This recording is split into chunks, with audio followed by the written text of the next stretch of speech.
Ngayon ay mag-aaral po tayo kung paano magsulat at magbasa gamit ang double consonants.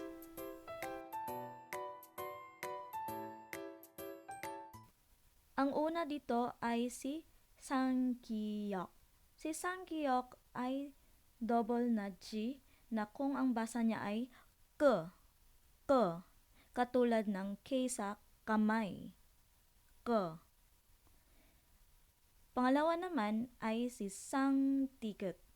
Si Sang-diget ay may T na sound, kaparehas sa T sa tapos, ta, ta.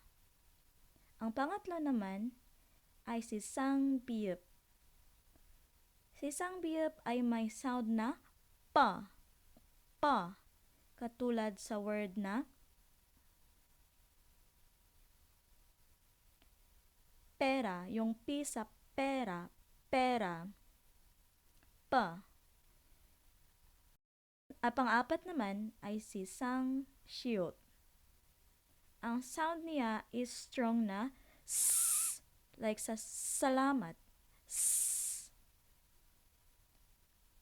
At ang last naman ay si Sang-jiut. Ang sound nito ay parang nagsasabi tayo ng cha, cha, pero bawas ang hangin. 짜, 짜, 짜, 짜. 오늘 영상이 도움이 되었길 바랍니다. 항상 꾸준히 연습해서 한국어 실력을 쑥쑥 키워보세요. 다음 시간에 또 만나요. 감사합니다. Don't forget to like and follow this page. Thank you so much and see you in the next video. 안녕.